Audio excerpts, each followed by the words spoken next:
कहानी अच्छी लगे तो लाइक शेयर सब्सक्राइब अवश्य करें।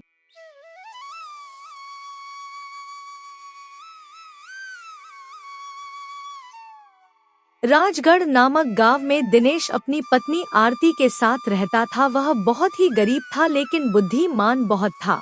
अरे सुनिए जी, बहुत दिनों से मेरी समोसे खाने की इच्छा है और ऊपर से घर में मैदा और तेल भी खत्म हो गया है। आप कुछ करते क्यों नहीं? आरती, तुम बस मेरा कुछ देर इंतजार करो। मैं अभी मैदे और तेल का इंतजाम कर कर आता हूँ। मैं कुछ भी कर कर तुम्हें आज समोसे खिलाऊंगा। दिनेश अपनी पत्नी से तो कह देता है कि वह उसे समोसे खिलाएगा, लेकिन उसे अब कुछ भी समझ में नहीं आता कि वह मैदे और तेल का इंतजाम कैसे करेगा।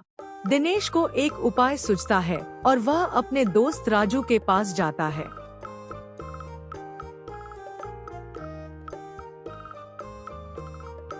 और सूरज भाई, क्या हाल है? मैं तो ठीक हूँ दिनेश, तुम बताओ इतने दिनों बाद कैसे याद आई?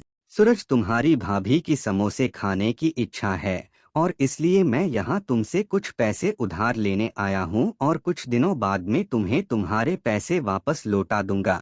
अरे दिनेश, मेरे पास भी पैसे नहीं हैं और ऊपर से मेरी बीवी की मीठा खाने की इच्छा है। सुनिए जी, आप बाहर क्या कर रहे हैं? खीर बन गई है, अंदर आकर खा लीजिए। हाँ हाँ, आ रहा हूँ भाग्यवान। क्यों झूठ बोल रहे हो भाई? तुम तो कह रहे थे कि भाभी की मीठा खाने की इच्छा और यहाँ तो खीर खाने के लिए बुला रही है। अरे नहीं भाई, तुम गलत समझ रहे हो। वह खीर नहीं, खिचड़ी खाने को बुला रही है। हाँ, मुझे माफ करना सूरज, मैंने तुम्हें गलत समझ लिया था। मैं तुम्हारी पत्नी की भावना को समझ नहीं पाया। मुझे माफ कर दो कि मैंने तुम्हारा समय बर्बाद किया।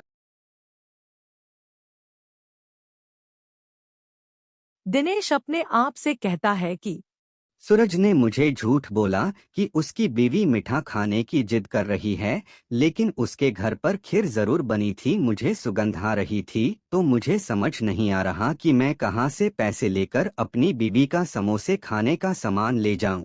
इतने में वहाँ से एक आदमी गुजरता है। दिनेश उससे पूछता है, अरे भाई, ये घर किसका है? बड़ा चमक रहा है। मुझे तो लगता है यह घर किसी बड़े आदमी का है। हाँ भाई साहब, ये घर हमारे गांव के जमींदार का है। उनके बेटे का कल जन्मदिन है, इसलिए भंडारा करा है। जमींदार जी बहुत अच्छे और नेक दिल इंसान हैं। अच्छा भाई, अब मैं चलता हूँ, मुझे खेत पर भी जाना है। उस आदमी की बात सुनकर दिनेश को कुछ सूझा और वह मैदे की दुकान पर गया।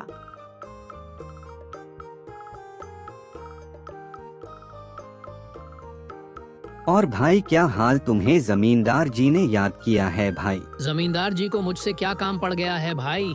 जल्दी ही बताओ, मैं जमींदार जी के लिए कुछ भी कर सकता। भाई, जमींदार जी के बेटे का जन्मदिन है और इसलिए वह भंडारा करा रहे हैं और उसमें समोसे भी होंगे, इसलिए मैं यहाँ मैदे का सैंपल लेने आया हूँ। हाँ हाँ भाई, मैं तुम्हें 1 किलो मैदे का सैंपल देता हूँ और जमींदार जी से कहना जीतना चाहिए, ले जाएं, वो भी सस्ते दामों में। मैदा लेकर दिनेश तेल की दुकान पर गया। अरे भाई, जमींदार जी ने तेल मंगवाया है। चेक करने के कल उनके बेटे का जन्मदिन है, इसलिए भंडारा करा रहे हैं। अरे कल तो भिजवाया था, तेल चेक करने के लिए जमींदार को कहना। लेना हो तो ले, नहीं तो मत ले। मेरे पास और भी लोग आते हैं तेल खरीदने।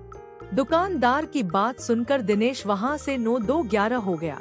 दिनेश दूसरी दुकान पर गया। वहाँ उसने दुकानदार को वही कहानी सुनाई जो उसने दूसरे दुकानदारों को सुनाई थी। हाँ भाई, क्यों नहीं, मैं आपको अभी तेल देता हूँ और आप जमींदार जी से कहना जीतना तेल चाहिए, ले जाएं, मैं उन्हें सस्ते और अच्छे दाम में दे दूंगा। दिनेश सारा सामान लेकर घर पहुँचता है और अपनी पत्नी से कहता है, यह लो आरती, तुम्हारा समोसे खाने का सारा सामान। अब तुम जल्दी से जाकर समोसे बना लो। हाँ जी, अभी बनाती हूँ। पर सुबह आप तो कह रहे थे कि आपके पास एक फुटी कोड़ी नहीं है, फिर आप इतना सारा सामान कहाँ से लाए? दिनेश ने आरती को सारी बात बताई।